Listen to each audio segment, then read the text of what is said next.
No.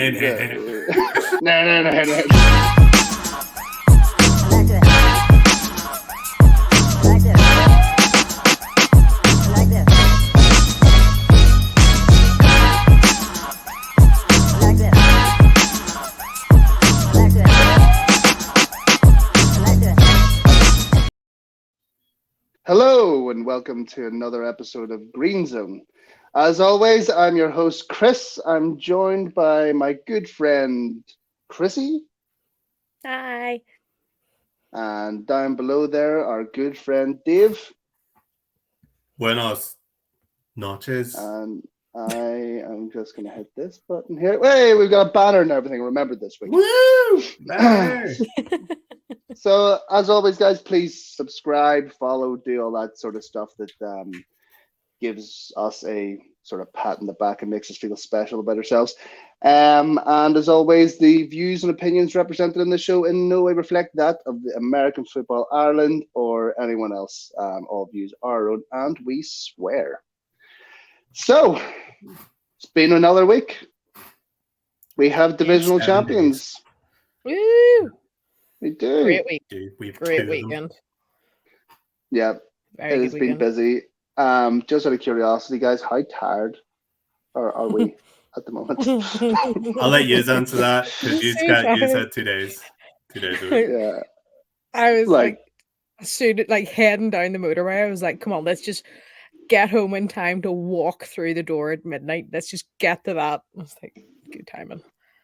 Stupid lightning delay. Stupid lightning delay. I know. Like, well, we'll touch on the ins and outs of the game, but fuck me, was I tired. Well, no, right. Okay, so this part here, because I'm interested, because I wasn't on the bus with the Mavs. What took so long coming home? Because you just texted in the group chat at like 10:30, or no, 10:30, and you were still on the bus. And I was like, it's not that far. It's like 4 hours for us, but it's like 2.5 to Dundalk. How are you still on the bus? You have to remember, it was a bus. It can't go as fast as a car. But stay tuned and you'll find out. Oh, you're gonna make me wait for it. You're gonna make the crowd wait for it. I'm gonna make the crowd wait. You're stuck here anyway. I'm just gonna sit like this until you talk about it. Someone comment like a timestamp and like fucking jump to it, and then jump back to this point to continue watching. Yeah, what's the whole thing? We need the watch time. Yeah, we do. Without the watch time, it's kind of like if it's not on Strava, did you even go for a run? But for YouTube. Oh, always used to love that. Just making sure the Strava updated. You know that 1 month, like 2 years ago, I actually ran every day. Yeah. As an offensive lineman, I'm not allowed to run. It's against our creed. You have to sign into the brotherhood, and there's a whole thing, and like thou shalt not park run is like number 3. So yeah, stuff happened this week. We'll start with a bit of league news. Did anyone see that thing about the flag? The female quarterbacks of flag not allowed to use the balls that they're supposed to be using. Yeah, footballs, by the way, footballs. I feel like Chrissy's going to understand it more. I seen it in the Discord and I seen Owen's story.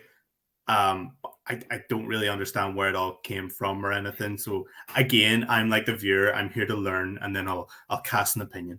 So, from what I know, mainly just from the women's league in BAFA, I didn't know it was like international. But if in the women's setup, the women use a youth football because it's easier for us to throw.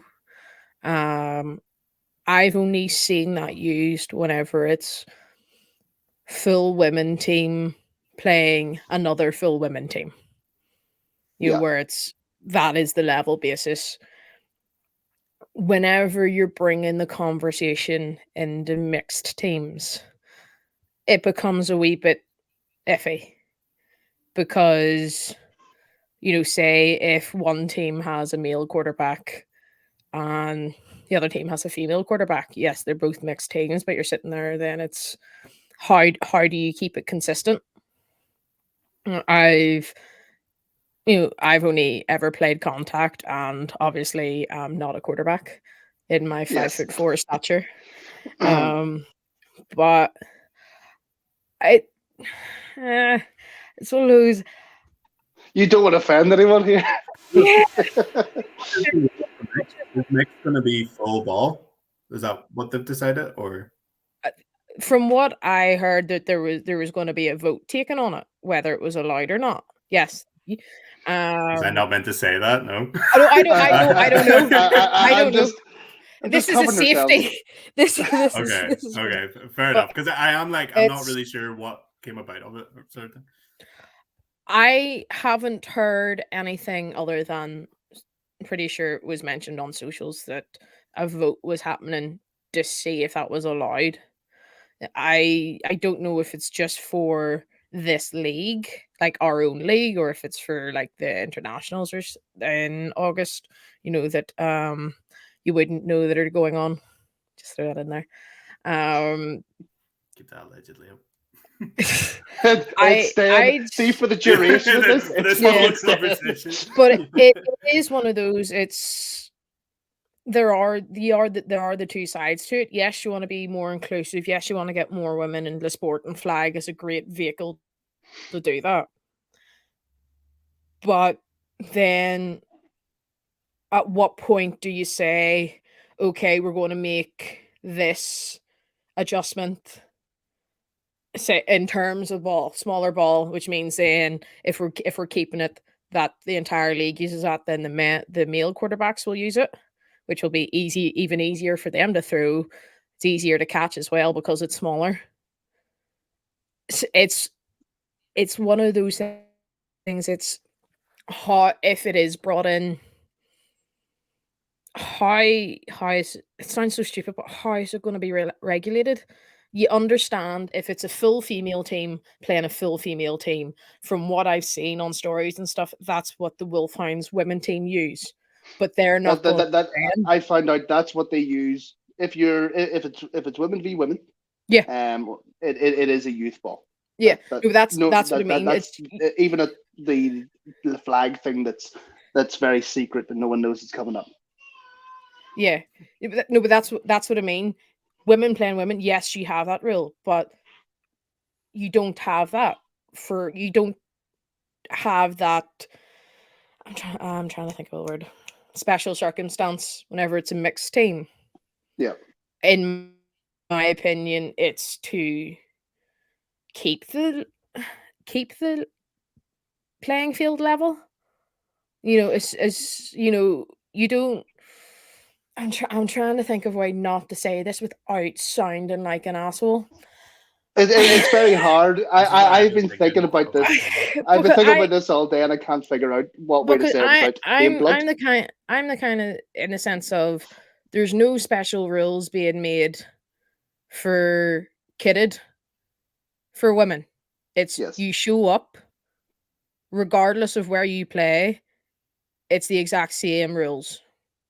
There's no special circumstances for being a woman playing contact.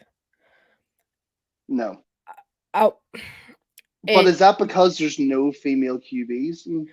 Well, that's the thing. Get a tall female QB.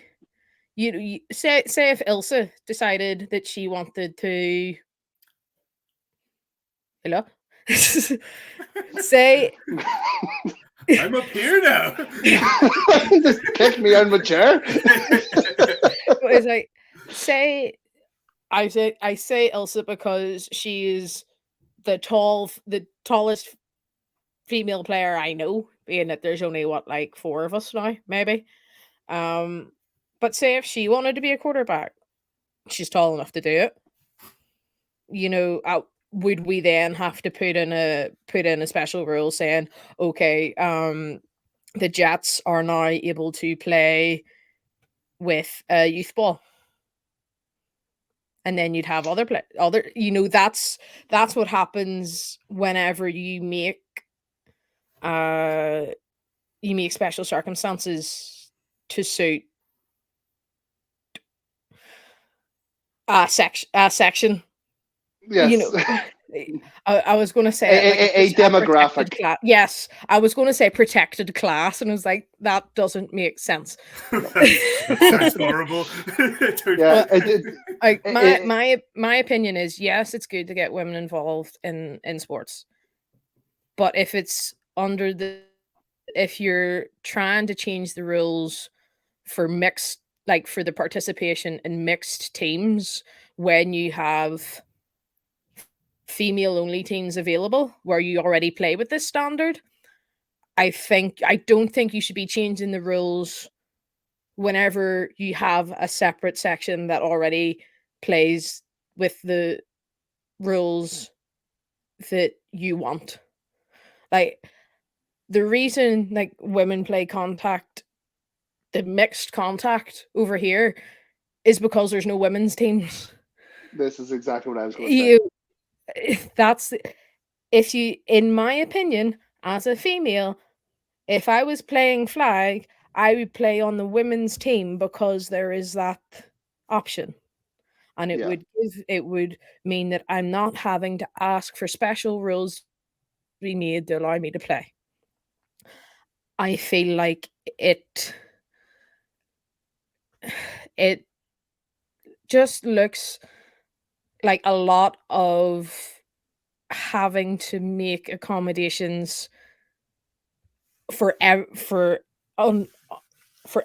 single part of the flag whenever you've got your women's own section that will play women only team where everyone can play with that specific football. Yeah, I think, and this is a very tricky subject because exactly while talking about one thing, you can inadvertently really offend like a lot of people. Exactly. But I'm going to try my damnedest to just bulldoze straight through this and try not to have any collateral damage. I think the main difference between the flag teams and the kitted teams. So yes, kitted is mixed, but I don't think the kitted football over here is mixed by design. It's not. It's not mixed because there are some women who want to play the sport, but there isn't the facility to have a women-only team because there's just not enough. Whereas flag, on the other hand, has been promoted and pushed as a mixed, which makes it very, very different. That the league is sitting here being like, there was like that forced mixed. Yes, every team had a certain amount of women on it. Exactly, which is great. But if you're going to have a mixed league by design as opposed to a mixed league by consequence, which is what the kitted is, then you're going to need to look at the rules that go for the women's side and the men's side. And if there is no detriment to male athletes by using the youth ball, but there is a detriment to female athletes by not using the youth ball, in my eyes, that's fine. And you know what? Everyone who is not a female athlete gets this alleged benefit of having the smaller ball. Yeah. But it means that the female athletes are able to not be, what's the word I'm looking for, like disadvantaged because they're being forced to use a ball that they would not use normally. Yeah. Yeah. Have I offended anyone? Probably, to be honest. But yeah, I don't think so. But like, I think the thing why you could use a youth ball and flag is that a flag pitch isn't 100 yards. So like, how long is a flag pitch? Does anybody know? Also, why the fuck are we three talking about it? because female. Yes. Exactly, and Christy's a female. But like, it's an open forum. We're not expert on the bylaws. We're just having a conversation. If people want to correct us with correct information, we're all here for it. But like, how long is it? Is it 30 yards? Don't know. 40. You know what? I'm going to do something I haven't done since the NFL season. Google something. Look it up. No, like, because it's definitely not 100 yards. So, you know, and everyone's using the same ball. It's different in kitted if you had a small ball because you could fling that thing. Regulation is 70 yards. Oh shit! It's actually not that big of a difference. Okay, so my point. It's the Rhinos pitch. It's the Rhinos pitch. Yeah, point still kind of stands in that it's 30 yards shorter, so it's not as big of a deal if you can bomb it full pitch sort of thing. And if you're going to have a mixed group of people playing, you're going to have to accommodate everyone. So if a full-size ball isn't accommodating for a female to perform at a QB position, then the male side is the way I would sort of see it. But did you pause for dramatic effect there? Or? I know you froze. You froze. Oh, I froze. Oh no, it froze and it just came back with the meal way is how I see it. And I was like, what? No. Please, what did I say before I froze? What did I say before I froze? I can't even remember now. That is right, how so my attention span is being. What I was saying was, if it's a mixed competition, sweet. It's a mixed competition, so you have to accommodate both sides. And if a female person can't play quarterback due to the size of the ball, then you're not accommodating the mixed spirit of it. So therefore, what's the point in having mixed if each gender can't play every position? Is sort of my point. And then as well, the simple thing of everyone's using the same ball. So what does it matter? It's as easy for everyone. Yeah, and especially with as the Lions came out and said that you've got this big sort of competition doohickey that's allegedly coming in the summer. I'm pretty sure we'll find out about that. But the women, the female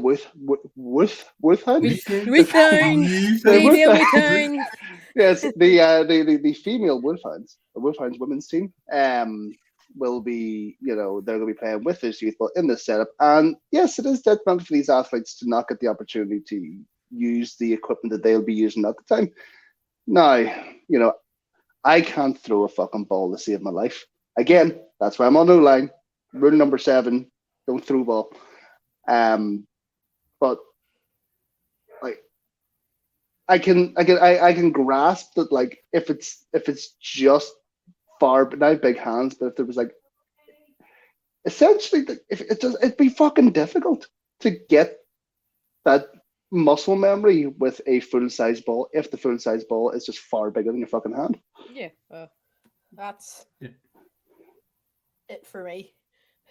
And I have titchy hands. But then there's also there's like the argument of like, if someone's not good enough to be quarterback, don't play them at quarterback. Exactly. But in flag, there's only so many positions. So, like, you still have to play with the ball. How is that cancelled? I'm not talking about anybody specifically. It could be someone better on the thing. But to retract what I just said, you're probably going to still have to catch the ball. So if the ball's too big, you can't catch it. So play with the I do think this pertains more to the throwing than the catching. Now, I could be completely wrong. I would imagine a smaller ball is easier to catch, but I think the big difference is the ones at QB. Yeah. But yeah, and there's been no. I know it was a very abrupt vote that was called, but to my knowledge, nothing has been announced. Was it mentioned on the league social media, like the stories? Because I saw the Lions, I saw Owens. And I think that was really it. Yeah, well, there's a bit of chat in the Discord, being all like, I mean, like officially, no, but I mean officially from the league. Not that I can't check. No, I think it was a league communication direct to the flag teams as opposed to a public communication. Yeah, but it's still, if it's something like that the flag players are asking for, I'd like the league to address it. publicly say, not just keep it to the teams, put it on the public forum. Yes, this is a possibility we're discussing because of talks we have had with teams. It is being, be transparent about stuff that's going on. That's what I mean by I saw it from Owen, who then put it in the Discord, and then I saw it from the City Lions, and I think the Razorbacks. That was it. The league needs to communicate this. You know what? We're coming to the end of the season, right? Which means we're soon going to be looking at off season. We're soon going to be in the preseason, and we're soon going to have the season. And I think we're all going to just write down the AFI's list of new season resolutions. Communicate. Yeah, just tell us the fucking get the shit. schedule out on time. Yeah, we can't do shit without information. Like, just tell us the fucking things. We're all adults, apart from the youth team. There should be more public posts rather than sort of sneaky emails. Not sneaky. It's not even emails, sneaky. And I feels sneaky because you never hear about it hear about these things from the league. It's, did you hear about this that the league sent out? Yeah. Well, I suppose unless you're a club chairman, you're not really privy to everything. And that's only if you check your emails on time. Oh. Do we have a banner for that?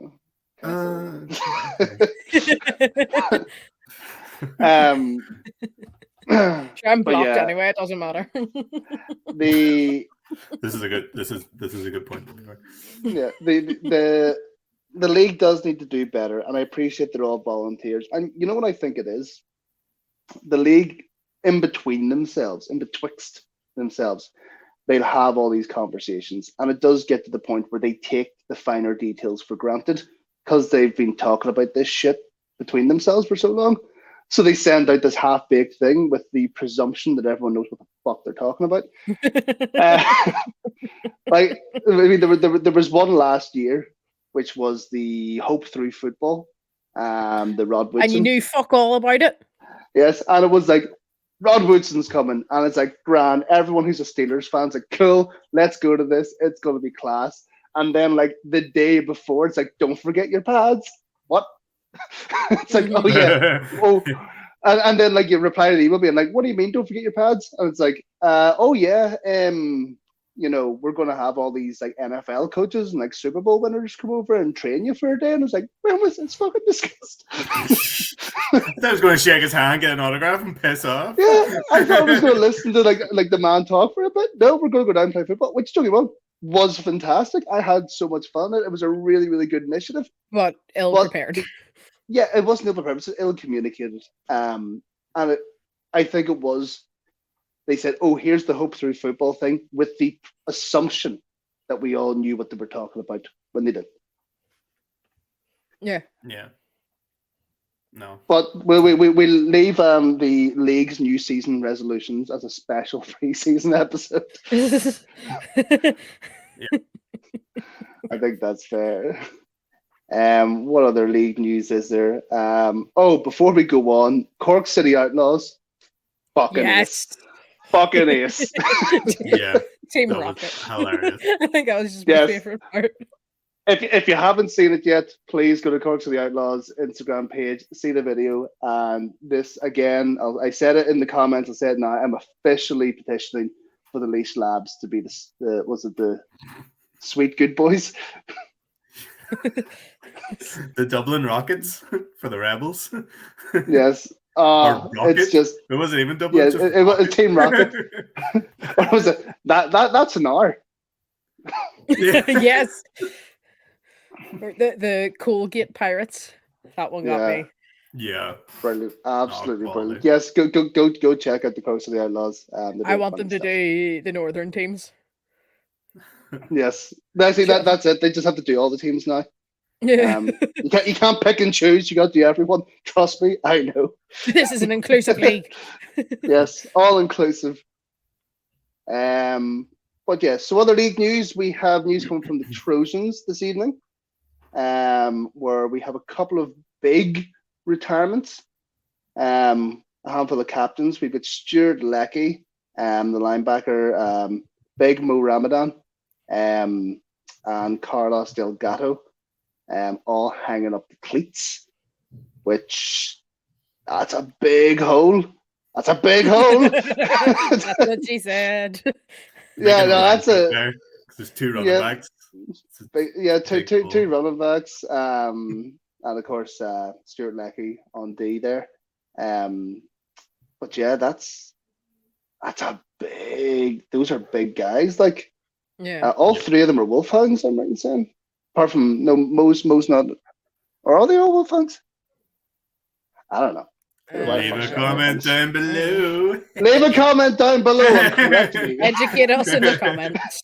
It's like, just realize I should not be speaking with this much confidence while wearing a fucking Trojans hat. I don't know what the fuck I'm talking about. But yeah, those are three big players. And I'm sure there'll be more from different teams if we hang up the cleats and stuff like that. But yeah, like, those are guys that, granted, I haven't been in the league that long.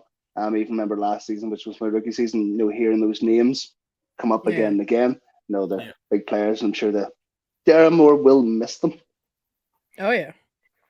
Absolutely. It'll be interesting to see if they stay around as coaches. Yeah, it's just like you can't leave the Trojans. You get beat out, or you just become a coach for life. Well, they have hinted off the field future. Yeah. Because Mo just seems so knowledgeable. Yeah, he does. That's going to transfer to someone. He didn't look close to retirement this season, like. Yeah, that's what I was going to say. Because I follow him on social media, and I think his girlfriend had put up a story, and he reshared it, and it's like hanging up the cleats after 10 years, I think, maybe, if I read the numbers right, which sometimes I do not. But yeah, it's one of those. Is if you've been there, got the trophy, got the T-shirt. He's kind of done it all. Yeah, he was part of the 4 in a row team, wasn't he? Mm-hmm. Yeah. What was I going to say there? No, there was games last year, towards the end of last year, where people, like, there was that one player. Me and Chris, we were at the Cowboys. And it almost just seemed like Mo needed to get tackled because he just couldn't get brought down. And he I forget how far he must have done at least a 40-yard run and had about 3 or 4 tackles on him. No one could get him down. And then at the end, it was almost like he stopped and the guy just pushed him out of bounds.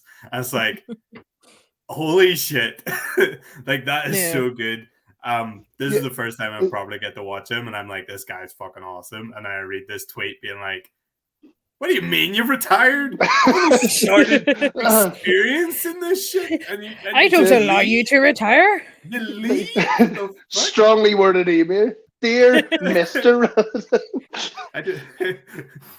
I'm your family now. Yeah. The only thing about the Trojans is when they lose 3 main players like that, you just know they have people in the background. Oh yeah, ready to come up. They have Tomlinson at running back as well now.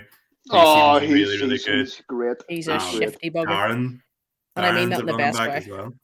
Yeah, like they have the talent there. And Mo's maybe just saw the talent and thought, you know what, like, I'll step aside and I'll do other things, or I'll coach them up. Who knows? But yeah, I wish them all the best anyway in their retirement. Yes, I don't think you ever truly retire from AFI. I've been led to believe that you just come back and save the day. Got to play 2 games before playoffs, though. Yep, got to play 2 games before playoffs, Cosby Jones. Got to make sure that paperwork's in, Panthers. Oh, you're going to get we're such gonna a Throwing strongly worded shade, message throwing from Owen. shade. Yes, Owen, just you know what? Don't even WhatsApp me. Just put it in the comments, Owen. Just put it in the comments. DM me like a man. yes. Have it out publicly. Let's go. Oh, I feel wet. I was going to say. So we'll be talking about the games. Like we're half an hour in and we haven't even touched on last week. Last week, double header, only over 2 different days in 2 different locations. So not quite a double header, just 2 games over 2 days. We shall start with the D2 Bowl. Down in Dundalk, Eagles versus Giants, or according to my Instagram story, the Eagles versus the Eagles. Yeah. You know what? I blame Instagram on that, but I'm not going to go into it. Not going to go into it. Okay, we both had social media faux pas that day. They cancel each other out. We did. Dave, as you didn't attend the D1 Bowl, and this was your only bowl of the weekend, I'll let you take point on this one, buddy. However, though, I did have a different point of view of the D1 Bowl because I got to watch the stream in its entirety. So, but I get what you're saying. I will speak. I guess. Don't know where I'm going with this sentence, but I'm just. Yes. No, look, I think who was it asked what do you think the score was? I think it might have been Aiden. What do you think the score is going to be in this game? And I said 41-13. And someone behind me said, do you think the Giants are even going to score 13? And I was like, it's the bowl. It's a bowl. Like, you know, it's going to happen. Wasn't far off with 35-8, but I have to say the Giants did not disgrace themselves on Saturday. It wasn't a 35-8 game, which I know people will be like, I bet it was a 35-8 game because they actually got into the end zone and stuff. But the Giants defense really did well in a lot of areas. It was a game that felt like forever. Who was it? Yeah, the D1 game had a lightning delay of like an hour. And I think the Giants and the Eagles game still finished around the same time. I think they both finished 55 minutes for the first quarter. There was 55. There was injury delays. There's injury delays. Yeah. 20 minutes waiting on the fucking ambulance, people. Yeah, and then just kept walking off. There was one time when I was watching. There was one time where the ambulance people actually ran. They risked their health and safety act. Oh, yes, it was onto the pitch. It was when your fella was not moving on that sideline. Yeah, flat out emotional. Was that the out of bounds spear tackle?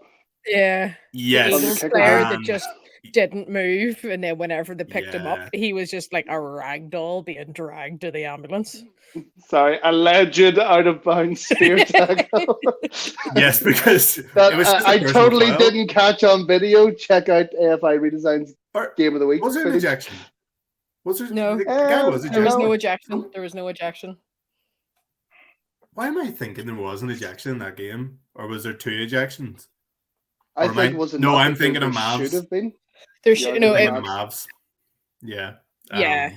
Well, I do think that should have been a fucking ejection. Like, yeah. 100%. Yeah. Whenever you see like the Giants players swarming number 10 and like hitting him on the head, being like, "What the fuck do you think you're doing?" Yeah. To me, he says that was a no-no.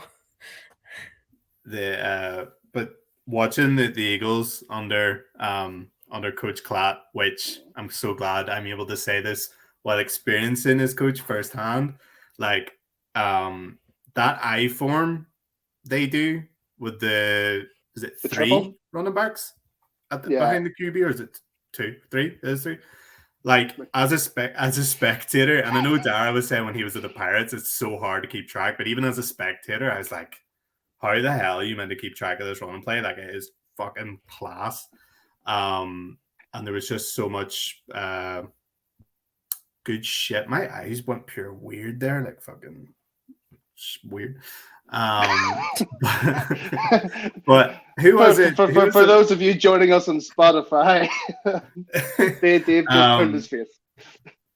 Yeah, like my lazy eye went really fucking weird. But the rookie QB for the Giants, is it Ruin? Ruin. Yeah, when he came out, I said to, I think it was Chrissy and Dara, he looks like a quarterback, meaning he was tall and looks somewhat athletic. You can tell he's a quarterback because he looks like Joe. And me and Dara, Joe Kinahan, yeah. And me and Dara both looked at you and you went, "You mean tall and skinny?" And you're like, "Yes." Joe Kinahan is not skinny. I will not have anyone say not skinny, but athletic. Skinnier than us. Oh yeah. So sorry, Joe Kinahan is not fat. Yeah. He's built. He's athletic. But so is Ruin. But I put the Scud on Ruin because his first throw was horrendous, and I was like, "Oh shit!" But then the rest of the game, he looked like a player. Like it looks like the Giants do have something there. But then like the Eagles, their organization, their willingness, or just the way they can get the job done. When you're watching them, you're like, they could do what the Mavs did this season, go up to Division 1 and could be up there. Like at the minute, I don't think it's far out to say that they might be the fourth best team if they go up. That's a far out expectation, but I don't think it's out of the question that they would be right up there in the playoffs next year as well. They'll be better than one team. Yeah. Well, no, let's not forget that the Eagles are a D1 team. Oh yeah. It was technicality that they ended up in D2. But it's the same. For me, that's the same as like the Rhinos situation. Everyone forgets that they are a division above caliber team. Yeah. And then whenever they get played by other teams, like everyone just seems really surprised. And you're sitting there, it's like, they are better than the league they are in. You're just now understanding this because no one remembers the Rhinos being an SBC team or the Eagles being a D1 team. Yeah, you just see, right, here's where you're starting at the start of the season. That's what we'll tell you with. Because I remember, like, coming up from D2 in the D1 this year, going against that D line with the Rhinos and being like, holy sweet fuck. And then you twig, and it's just like, oh yeah, they'd just be in the SBC for a season. Yeah. No. And I feel really bad that I'm not like really amping up the Eagles, but I think the reason that is because everyone expected them to do what they did on Sunday. So it's like I am impressed, but I'm not as impressed as what like the Giants touchdown that they got was unbelievable. I'm not sure who it was, Chrissy, if you know who got their touchdown. The one where he broke like 3 tackles and he caught the ball, spun, sidestep from tackles. And then he knows he is. Peter. We'll go with Peter. Number 24. I think it was number 24. Because I distinctly remember screaming, "Go on, Pete!" Yes. Is number 24 the one with the trousers? Yeah, the one. If you know, we're not gonna go on. I thought that was. It might make it stay. It might make. Is that not an eagle though? Is that not an eagle? The number 24. No, it was a trousers thing. No. If you know, you can probably hear it if you have some of the stories saved. You can probably hear it. I was going to say it'll be all of Chris's videos are muted, or like all the audio is being erased because every just some kind of comment. Yes, DM and Christy and ask him if it's okay to talk about that. We'll talk about it next time. But no, I apologize if I'm not good with the names, but the Wexford Eagles running back, the one, he got the really big touchdown, but there was a tackle on the back and it was chopped down. But the whole game, he was electric. Like, he was beating the corner. Trevor or something you call him? Possibly. Like, I'm so bad. I really wish teams would like have starting lineups up so I can go on Instagram and be like, it had to be him. But I gotta demand that next season. Like, not demand it, but like next season, I'm really gonna want team sheets and numbers just so I can refer to. Yeah, they're preparing for bowls. They don't care about that stuff. That's totally fine. But I wish I could give some of these people props. It's probably on me too for not researching it better. But hey, what is it like? What's the word? Like when a running back goes around the corner and beats like a linebacker, like he gets around the corner before. There's like a term for it. Normal. No, it's like beating the corner or something like that. I can't remember. But he was able to get make your own around. term for it. Beating the corner. He was able to beat the He's corner beating on the corner.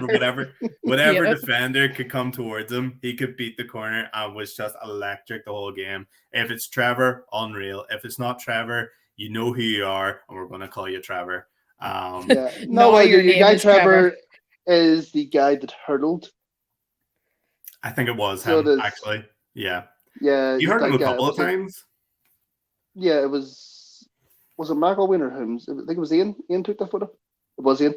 And it is just like, I don't know who the Giants DB is, but I'm pretty sure at that moment he's got a Wexford Eagle player. It was coming also over the top Peter. of him. It was Peter as well.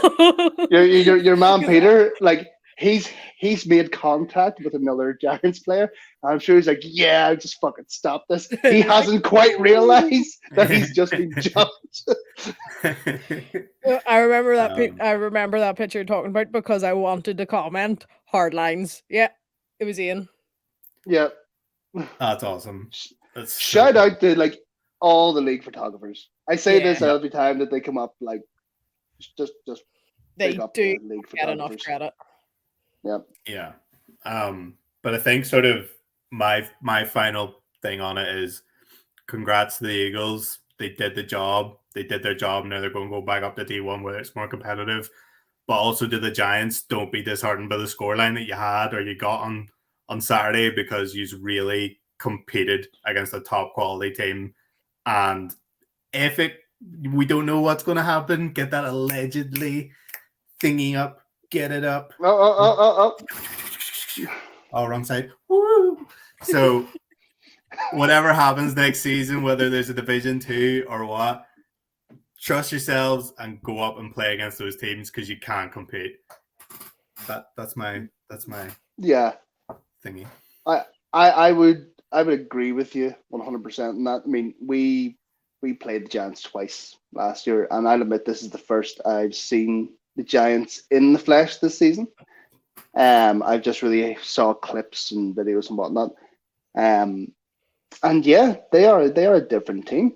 They are a different team through and through. I mean, defensively, there was like these moments of brilliance, these massive stops. It was just an unrelenting offense. Yeah. That just like it's essentially the defense got tired. That's what it was. It was just getting hit again and again and again and again, and the offense not being able to buy them enough time on the bench to get their breath back.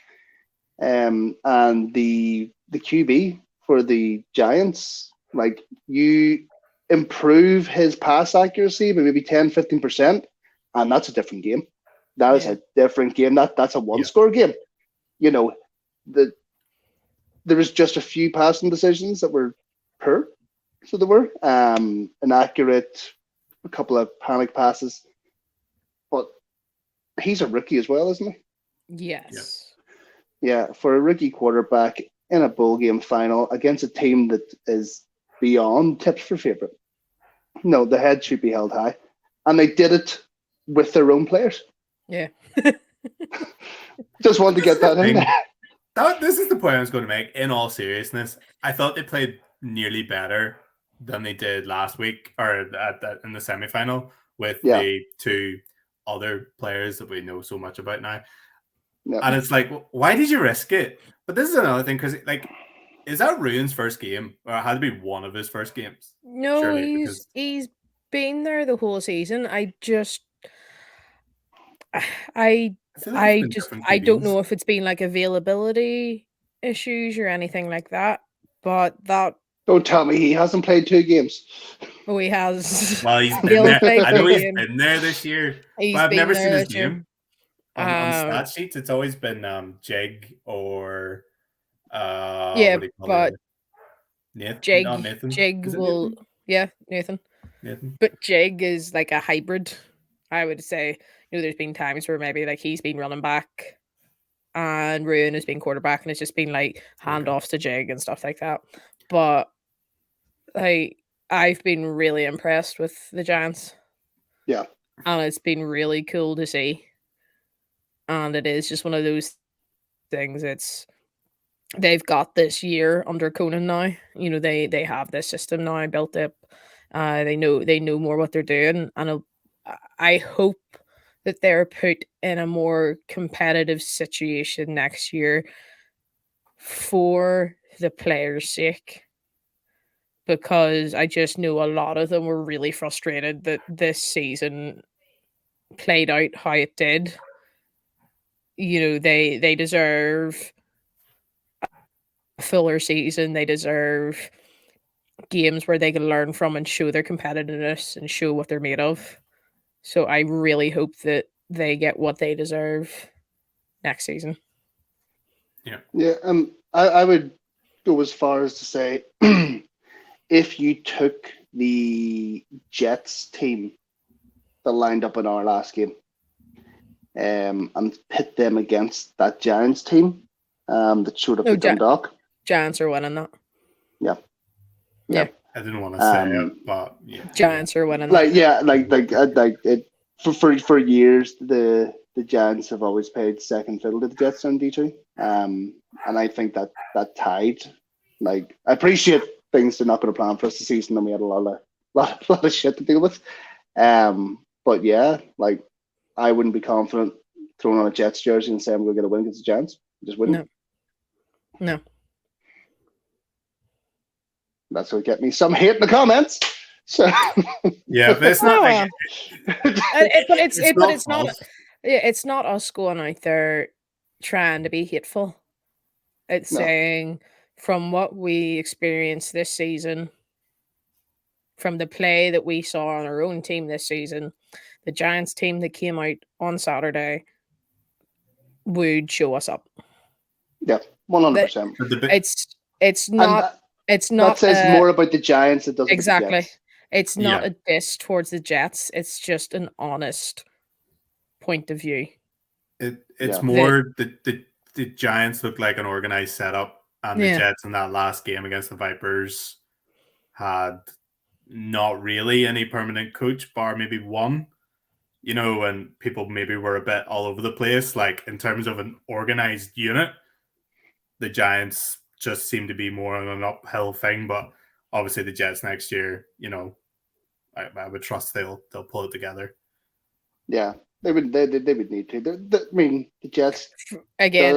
Have a good core. Yeah, it's a point of pride next season for the Jets. It's yes, this happened to us last year, but we're showing that was just a one-off. If you don't play for pride, then what's the point? Yeah, it is. I mean, they'll take their lumps, go into an off season. Hopefully, the flag gets a lot of sort of skill groups developed there. Come back in the good off season for Kidded, or the pre-season for Kidded, sorry. And recruit, build, develop, take a season, rebuild, and then the following season go at it hard. Yeah, the enthusiasm will be them. I know we shouldn't really be talking about the Jets, but we're kind of in this rabbit hole now. But the enthusiasm is there to start something fresh, and maybe that's just what they needed. And last season was just a bit of a slap in the face to be like, "This is what you need, and you need it now." So don't take it for granted anymore, because I think, me personally, going into that first Razorbacks game of the season, I was like, they're Razorbacks. Who gives a fuck? We're D2 champions. And I came down to fucking earth really quickly. Really fucking quickly. But no, let's not talk about the Jets. Let's leave that for like a season preview or some shit. We'll do like like a fucking year in review or something like that. Let's talk about, before we move on, shout out to the Life Mavericks for hosting the D2 Bowl at extremely short notice, I'm led to believe. Great bunch of lads. Got a lot of love for the Mavs. 13 days. Yes, 30 pizzas were ordered for the Mavs pizza party. And 3 giant things of chips. 3 giant things of chips. I got my own kebab pizza, and I can say it is just as good as I remember it from when the Mavericks spanked us last season. So they got the Mavericks. They do a good Guinness up there. Unlike Limerick, but we'll touch on that in a second. Oh, that was. no. I think that just set the tone Yeah, for fuck how. me. I was so. I've never seen Chris look so disappointed before.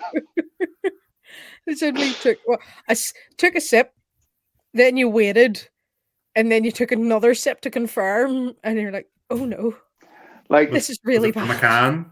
no, It no. was This not was from a like this from a can. keg, right? So, fuck it. You know, there was going to be this whole preamble about how we went down with the Mavs. We'll come back to that. More importantly, Gary Owen Rugby Club, sort your fucking Guinness out.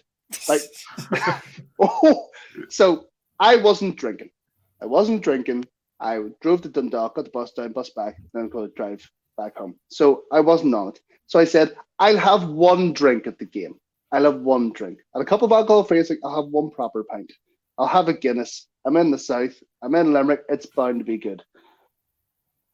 And fuck me, I cannot even begin to describe. Like, I can't put my finger on what the worst part was. So it was sour. It was sweet. It was vinegary. It wasn't malty. It tasted dusty. There was stuff at the bottom of the glass. The head was too thick. The liquid was more viscous than water.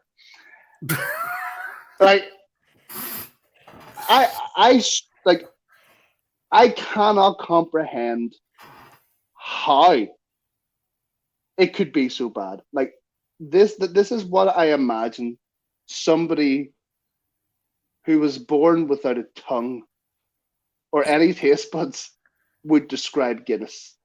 Like, somebody who's never had Guinness, somebody who has heard of Guinness but not seen or interacted or touched it, would describe.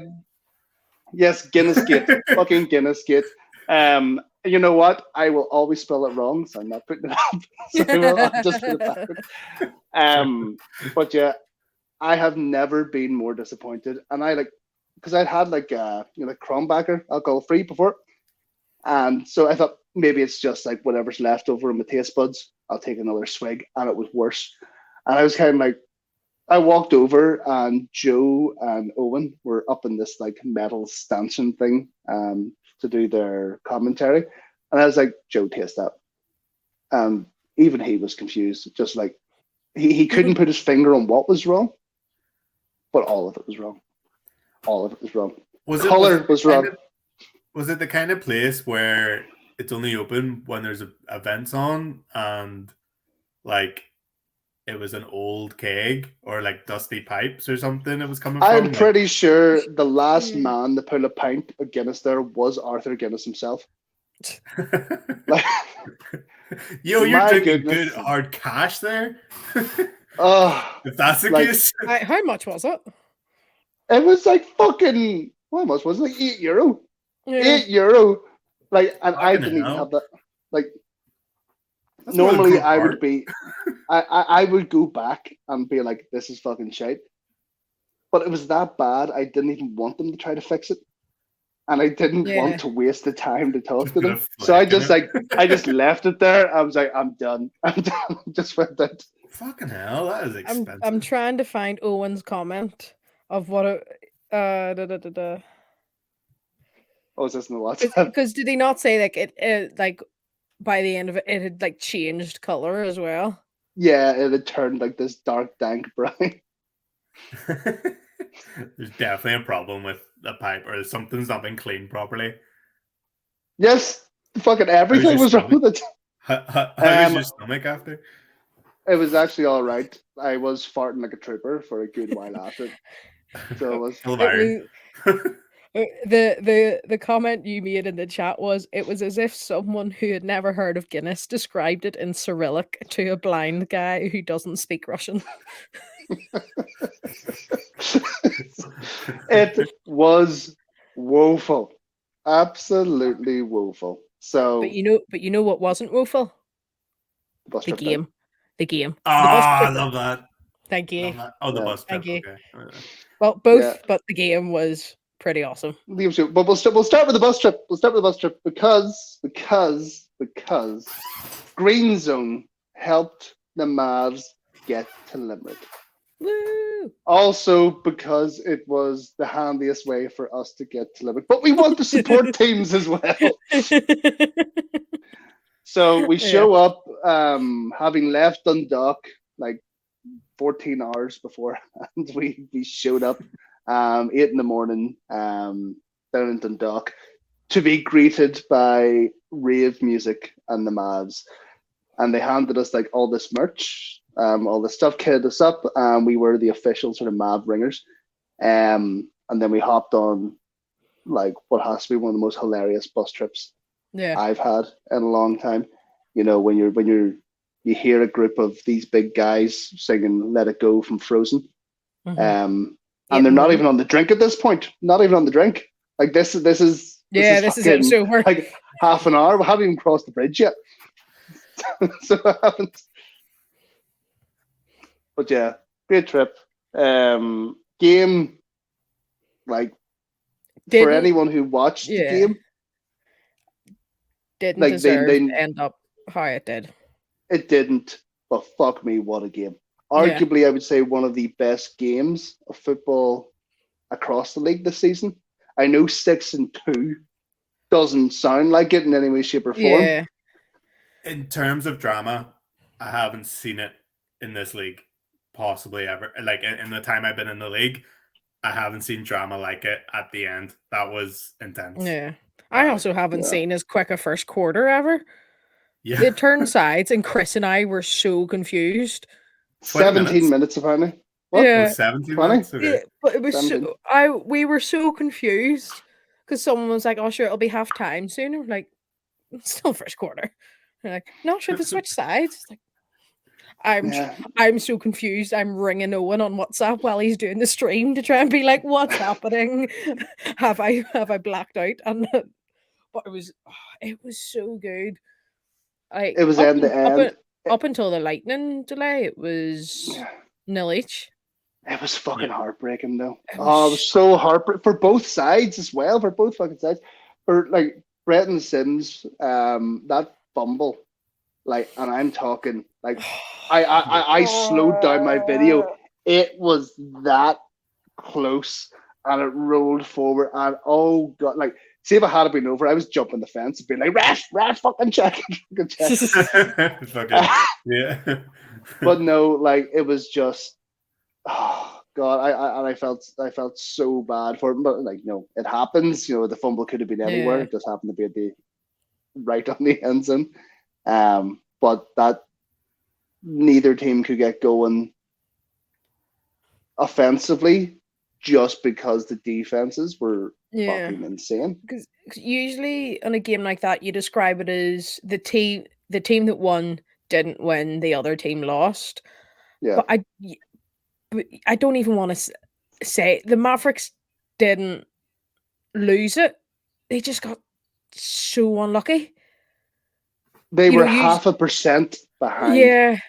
It was that close. It was neck and neck. You play that game, 5 times, you get a different winner every time. Yeah. No, I thought like what was I going to say? Like, it's one of those difficult ones because I love the Mavericks so much and they're such a good group, but they had their opportunity loads of times. They did. Yeah. And as harsh as it is, it was on them that they didn't win.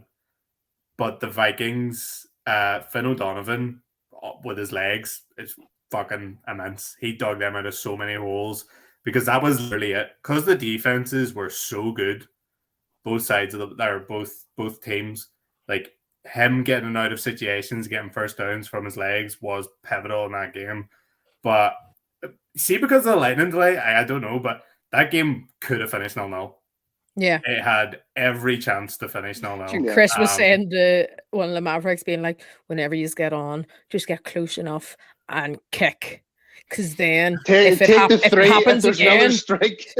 If there's another strike, they'll call it in your favor. Yeah. I know, it's like... I felt so bad for Patrick when he got ejected. That day for him. So we started off the day. his wife had gone into labor and he couldn't get a flight until Tuesday. Let's just bear in mind that he had flown back. So he had went over to Poland to be with his wife. Who wasn't due and until the end of the month. He wasn't due the end of the month, but he said, like, the month leading up, we'll go and we'll do all this. He flies back specifically for the bowl game. Phone call in the car park before he gets in the coach. You know, like, right, it's go time. So like he is playing pumped. angry. He is amped. So he is Yeah. one of two Mav babies to be born. I can't remember who the other one was. Was it a Finley? There was so much noise on the bus after that. I don't know whose name was being shouted, but I do. Patrick's. They had a son, and the name is Conrad. Lovely. I think. I'm hoping. I think it's Conrad. You're going into detail we don't need to be going into if we're wrong. I mean, it is a good story. It's nice to know. This extra detail adds nothing. Congratulations, Patrick, and his fiance, and the other Maverick. I can't remember. And the other guy. The other guy. No, you know what? Talk about. I'm gonna find out who this is. Yeah. If you're gonna mention it, you're gonna have to find the other one. I know, because he just added extra detail that we didn't need to add. Sorry. Right. But yeah, no, that was a massive loss as well. Patrick getting ejected, like, yeah, you know, he's been a star this year. From what it was described to me, was he had made the tackle, and the guy wasn't. Or someone else had landed on Patrick and wasn't letting him get up. Patrick kicked out to try and get him off him, but accidentally kicked the guy in the face. And then the ref saw that. The ref saw that, and then they both got ejected. But yeah, you did see, just you could tell he was missing. That it was that kind of situation. Like, yeah. You know, it's mad. It's mad to me. He was so committed to even come back with his wife so close. You know, and you know, to have his wife in labor at that time, like, yeah, it's unfathomable. Unfathomable. Yes. Unfathomable. What was going on in his head? Like, but I couldn't see what happened to the ejection on the stream. Like, I had to ask someone else. Yeah, and I couldn't see, but yeah, no, fair play to him. They should make a Netflix documentary about it. It was so cool. Yeah. Also, fair play to the partners of the Mavs players that came down with tray bakes. Oh yeah, I have never wonderful. been like I can't remember. I've never been taken care of so much. Like we were essentially force fed Rice Krispie buns. Yes, I was told I was told to take 4 because it was the girl's lucky number, and then she came around again and was trying to get me to take more. So there's like getting a ride with the Mavs and eating their fucking sweet treats. And then there was brownies on the bus. There were brownies on the bus because Declan's missus is a baker. The Mavs know how to fucking do it. You know what? Normally we don't show preference to a team, but see if you're in the general Louth area, just fucking join the Mavs. We literally all year have said the Mavs are great. All year. It's like you know what it is. They have fun, so they do. And you know, to quote their coach, the way he has the team is his football is family. Not to be mistaken with Danny Rojas, football is life. But Coach Angelo, it's football is family, and you saw when that final whistle happened, like there's big guys, and they're in tears. You know, they're as I would call it, ugly crying. You know, like it's all coming out, and they are really, really feeling this, and they're all banding around each other, and it's all hugs, and it's all building each other up, and then there was a nightclub on a bus. So there was so many bottles of Sambuca. Three bottles of Sambuca, 2 of vodka, I think. Yeah, so there was a couple of bottles of vodka. There was 3 bottles of Sambuca. There was a bottle of limoncello. Countless beers. And it just like a full bottle would appear, and then do the rounds, and then an empty bottle would appear, and then it would be replaced with a new bottle, and then it would start going round again. And I want to say that at least 2 bottles of Sambuca and a bottle of limoncello were done before the Barack Obama Plaza. The limoncello was done before the bus left the rugby club. As I said, the Mavs are a drinking team with a football problem. Yep. And I didn't say that we were that's their line. I'm using their line. But that's the thing. That's the best thing about the Mavs, and that as people, you would struggle to find better people. But the fact that they're still so goddamn good as well, like they are inspirational. You go in to seeing them and being like, I want you to be assholes. I want you to be assholes because then I can hate you. But you can't hate them because they're so damn nice. Yeah, but yeah. We played them a few times last year, one time this year. But I always remember the frustration of like getting a block on him or like taking him out of the play and being like super complimentary, being like, that's fantastic, that's really, really good. Almost to the point where you thought they were being condescending, but then the more you play them, you realize they're being fucking genuine. Yeah. So they are. And it is like they'll always help you off the ground if you're down. They're just good guys. But fuck, a good example for the league. A mindfuck. Yeah. To play against. I got so many messages the next day being like, you got home okay? Yeah. Sorry if you changed your opinion of us. And I was like, it's made me like you even more. It is like the bus ride home, which took forever. Firstly, getting people onto the bus after the game, because everyone had already started drinking. So they all got on the bus, and then there was a crash at one of the toll booths. I took a picture. Yeah, so somebody had decided to implant themselves in the car in front and push them sideways into the toll booth. So things were a bit slow there. Why? Just to people, that lane is for people that have the pass. So other cars. It was one of the middle ones. It was one of the middle ones. I don't know how the fuck that happens. You're coming to a toll. Yeah, but it wasn't like, oh, I tapped you. It was. I seen Chrissy's picture. Like, it is a smash. Yeah, and then we got onto the. Don't put that up. Can't see the license plate anyway. It's fine. Yeah. Then we stopped off in Junction 14. Yeah. And as did the whole of County Clare. Yeah, because they had a game. Yeah. Harlan. And we must have been there. To which someone who was standing outside smoking shouted over, "Don't worry, we lost too." Which is quite entertaining. It's actually quite cool that they lost, though. Oh wait, no, did the Loud Mavericks shout that they lost? Yeah. Okay. Thought Clare fans shouted over because I'm like, oh my god, you watch? You seen the result? That's kind of cool.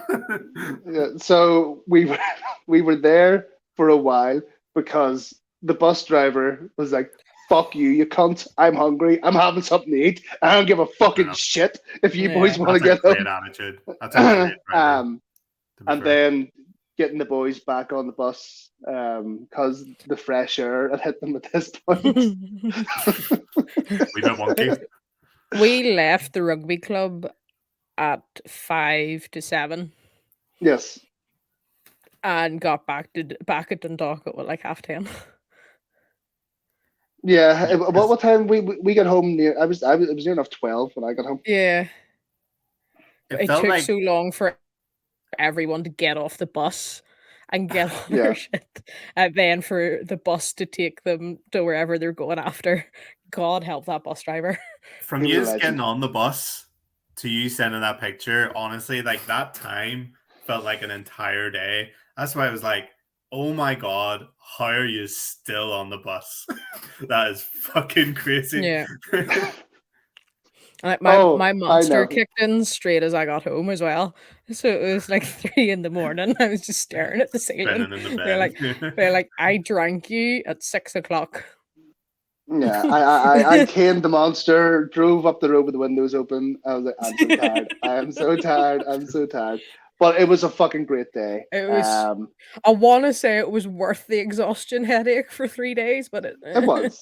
It was. But congratulations to the Vikings. You know, they won. Oh, yeah. We've just been I kept- talking shit about the Mavs for the last 40 minutes. I keep meaning to send, like, every time you were talking on Sunday, like, hashtag impartial. But it's like, they're giving you a lift, you kind of have to give them props. But Yeah. They gave us all this No. stuff. yeah, you wear the hat. There was reasoning behind it. The reasoning was that because the AFI were doing a proper stream, so they were, and Joe and Owen did a great job. So they did. So there wasn't the same onus on us to give a lot of content. So it was, and we were already doing the Road to Mavs thing, or sorry, Road to Limerick thing with the Mavs. So it just made more sense for us to do what we were down there to do, which is watch the game, have fun with the Mavs, and then let the AFI do their part as far as broadcasting the game's concerned. Chris, do you have the shirt handy? Not handy. Because have they seen no. it? Have you posted a picture of that shirt? You wore it all day. I wore it all day. No, but do the outside crowd know that you have it? Or is it just the Mavs know? It should be on the stories and I don't remember. Was there a story of it? I don't remember a picture. No, because I was wearing the quarter zip at that point. Yeah, we also got quarter zips. Not to make even more sensitive. I'll wear it next week. One of the Mavic players, Aiden, was very, very kind and made me a Mavs for Sam/Sham shirt, and it will now be one of my prized possessions. You see, because I know we haven't spoken about the game in a while, but I literally just seen a message come through onto the Instagram from a certain Adam Keane, who deserves a mention because the guy was absolutely immense. I think he nearly got, did he get 2 or 3 interceptions? But he's literally asking us, do we have a video of the interception? You can go back and clip the stream. Was that the somebody yes, I do have a video of that. You got it. Yeah. Well, there you go, Adam. If you've watched the stream long enough. Yeah. So much for this 55-minute video, guys.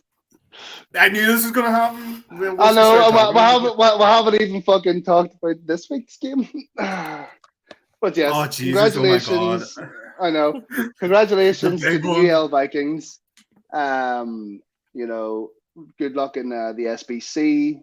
Long deserved. You know, you were runners up last season. They were the better team on the day. And number 44, who I don't know his name. Holy sweet fuck, that man is a Viking. You know who I'm talking about, Chrissy, don't you? Oh, long-haired fella that came over Yes. to Shane at the bus. Yes. And I had the judge whose hair was longer. Yes. The one who I have cut out. The only person I've cut out for their poster so far. Yes. And he said that he wasn't playing for the Vikings anymore. He was going to play for the Pirates because he likes the colour of their jib. He said he likes the colour of their jib. Unofficial transfer news. It might have been joking. Alleged disclaimer. Oh, where is it? Where is it? Yes. Allegedly, number 44, who I have spoken about 7 words to in my entire life, has told me that he's going to go play for the Pirates next year. Fair play.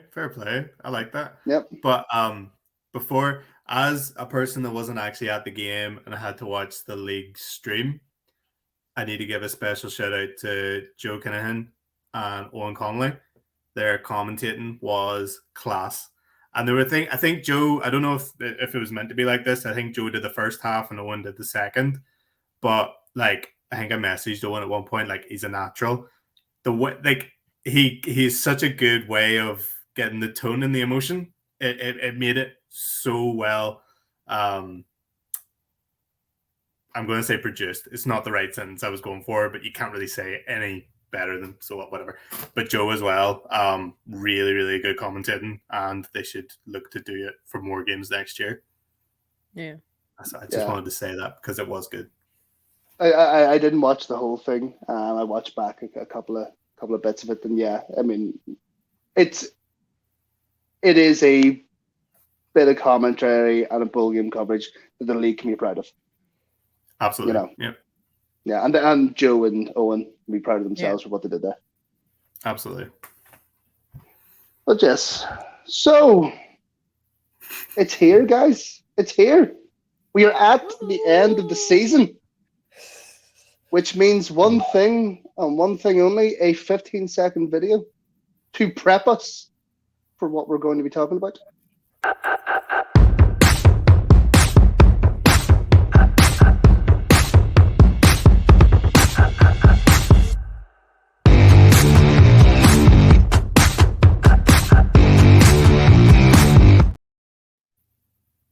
Shamrock Bowl! Party. That made me feel things, that intro. It really did. Yeah. Shout out to @Chrissy McKee. Sorry, @Chrissy_McKee for her. Shout out my computer for not breaking during the 4 hours it took to make that. It's like, you're welcome. Yes. You know, whenever you like Chris- take an ear out and you think like you don't know if your computer is making a really loud noise, then you're like, it's making a really loud noise. Okay. Yes. I want to personally thank Chrissy for doing all the graphics and all the fucking fancy work for us. She does a good job. Thank you. Yep. So, Hopefully Shamrock it Bowl. Hopefully get to see. Well, it will. All you have to do is wait an hour, 15 minutes, and then you'll get to see it. Yeah, so Shamrock Bowl is here. We have one more game to round off what has been a very, very bumpy season for Hollandale. But don't worry, there will be a gate year in review episode coming up where we'll talk about that. But let's talk about the last game of the season. Shamrock Bowl 35-25. What is it? 35-25. I fucking 35. 35. Dublin Rebels, UCD students, down at the MTU in Cork. Where do you fucking start? Like they've both. Well, you've got the Rebels who are undefeated, but UCD have shown that they are as good, if not, well, slightly behind, if not as good as the Rebels. The last 2 years, these two teams have completely dominated the league. It's no surprise that we're now seeing them facing off once more. What way do you think this is going to go, Chrissy? I do think the Rebels are going to take it. You know, just with how they've been going this season, the score lines they've put up against the likes of Cork, against the likes of UCD, you know, their main competition, they've been head and shoulders above the rest. I think after the Shamrock Bowl last year, you know, they came into this season with a chip on their shoulders and had the attitude of, we are going to fucking prove you wrong. We're going to absolutely decimate you and win the Shamrock Bowl. UCD, you know, what their losses came from the Rebels. Pretty sure that's the only 2 losses they've had.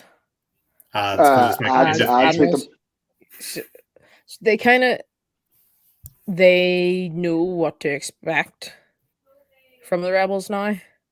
You know, they've got the youth on their side. They've got the quickness.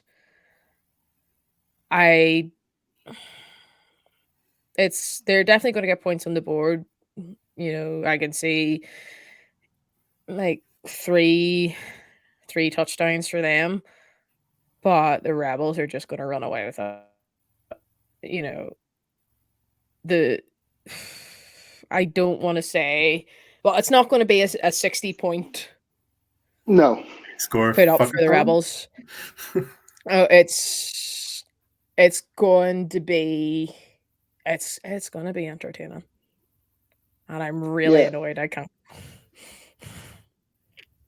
It's if you look at like the last time these two teams met, it's 25-24 to the Rebels, which I believe is like the lowest fucking score the Rebels have been held to this season. Yeah. I think you're right. Yeah. Yeah. Someone correct me if I'm wrong, but I don't think I am. No, I'm pretty sure you're right.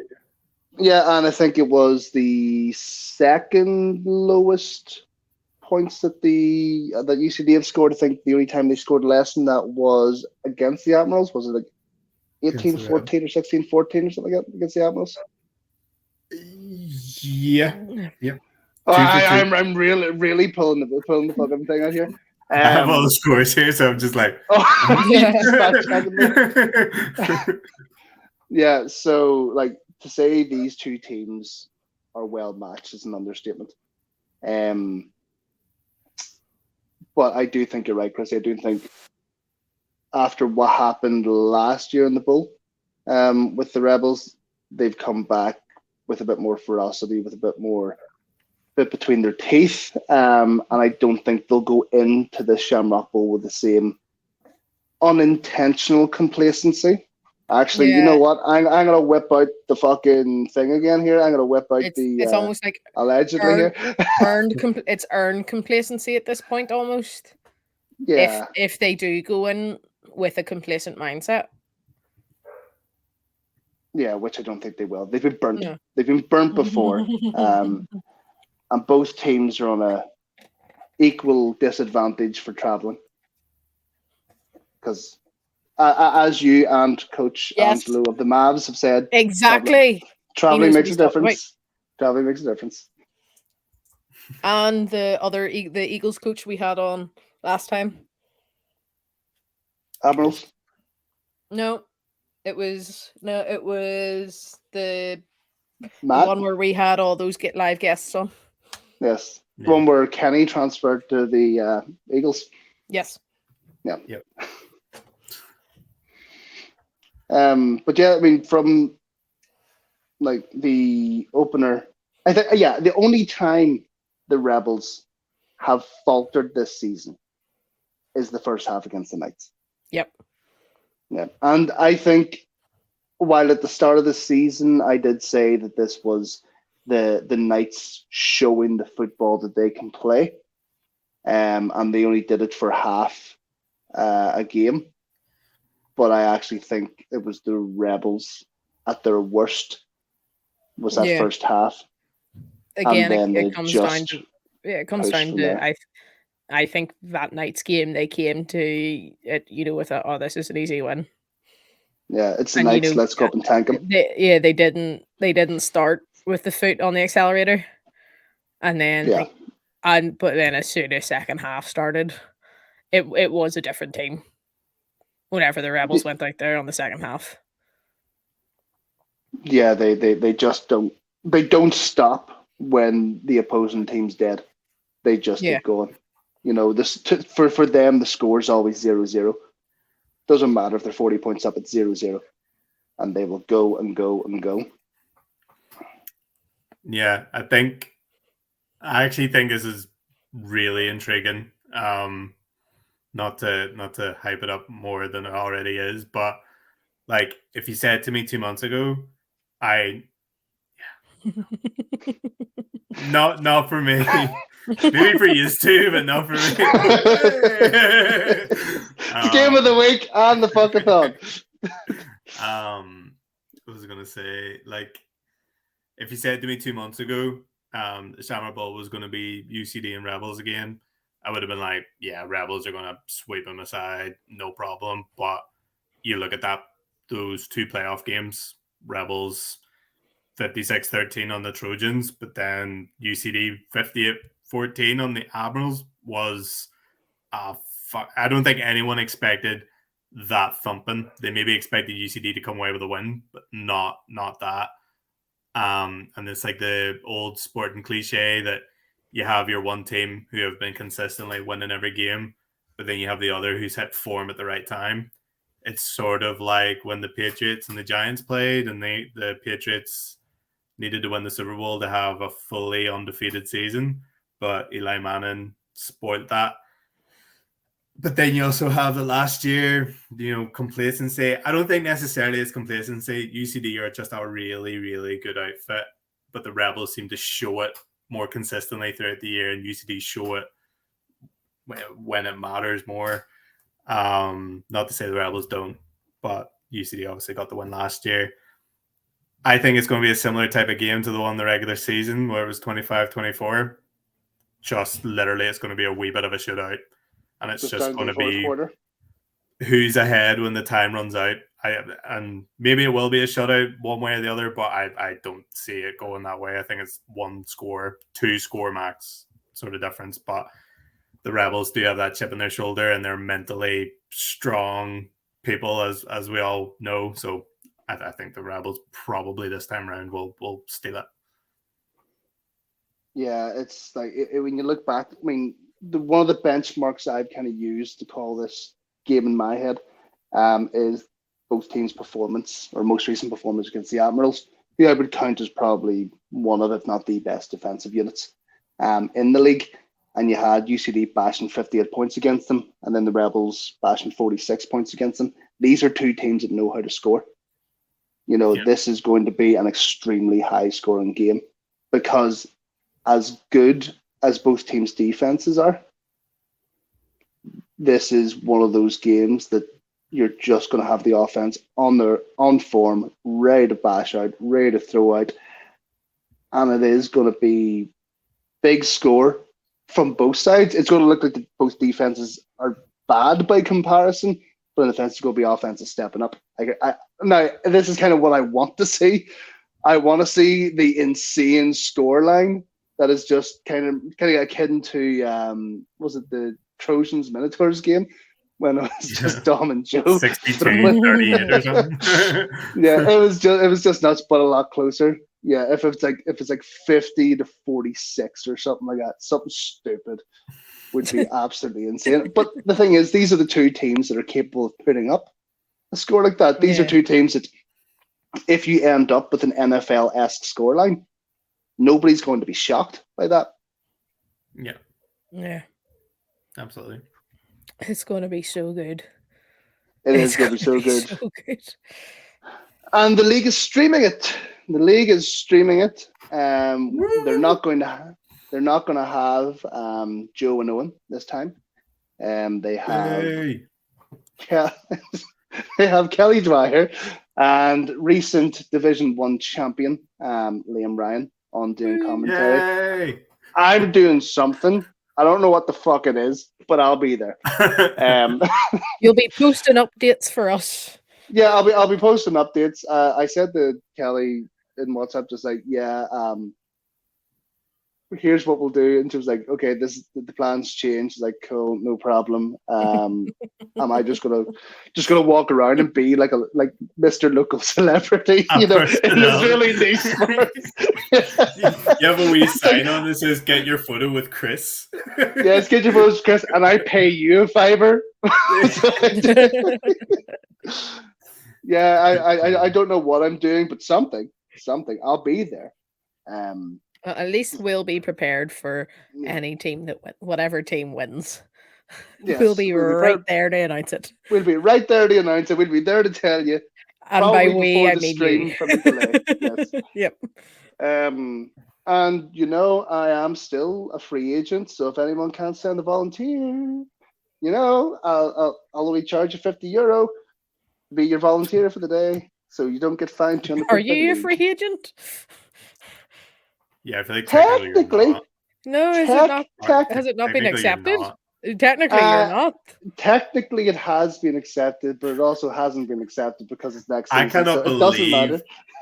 The word allegedly has not come out in this fucking exchange. It's just been technically. So technically disclaimer. Yeah, it's technically disclaimer. No, I was trying to make a segue into the league and their bylaws, and it kind of all comes down to communication again. Which is like, hey guys, come to Cork or we're going to fucking bill you. I bet you're all excited. Yes, That'll be can't wait. interesting Buy 'cause tickets or we'll sue you. well, sure, it'll be interesting to see because sure, Aiden is on Under Center tomorrow Yes. live. Yes. Watch Under Center tomorrow because it is part of the playoff AFI Under Green Redesign Center Zone initiative. You're on a roll with that now. Like, shout out Yeah, to but that's- Monster.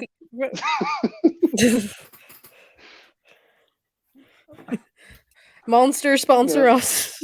Yes, please. Just like, don't sponsor us, just give us free shit. Yeah, no, I but yeah, do this podcast to- for free shit.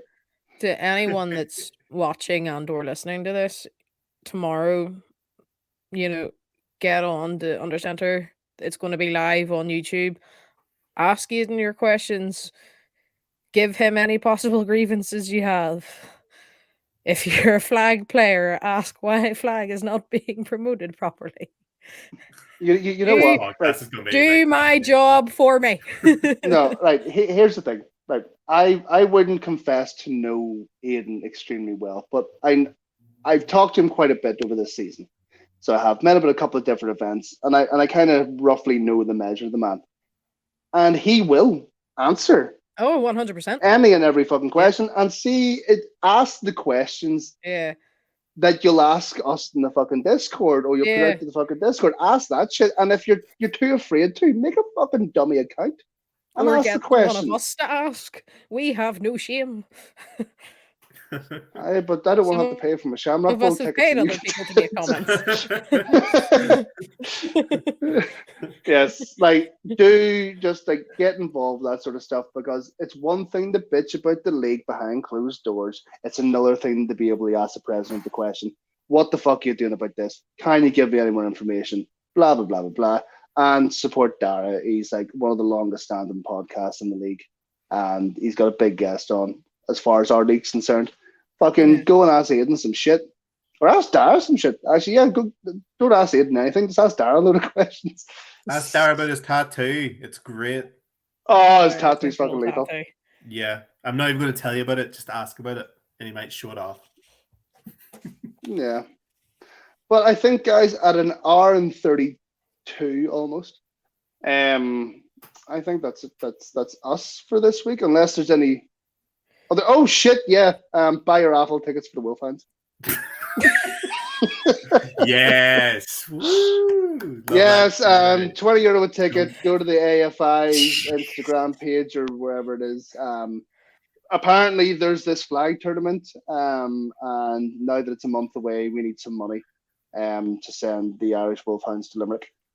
Big charity. Well, we don't. If you want to Actually, give us that's what- €20, that's Sorry, fine the too. league. No, but that's the the league. fine. That's what they're using the fine Yeah. money for. True. Yeah, that's very true. That's why they're Um, enforcing the bylaw this year. Fuck you, Vipers. But you know what? The first prize is fucking really good. Like, I'm sorry, it is Yeah. genuinely quite good. Yeah.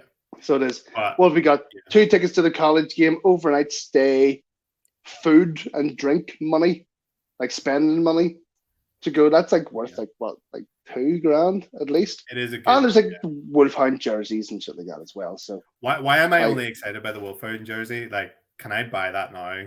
Like, or no, Can I buy you that? can't. You can't buy the Wolfhound fan jerseys because I went on to look at this because I was going to demand that the league get me one for free because I'm a local celebrity.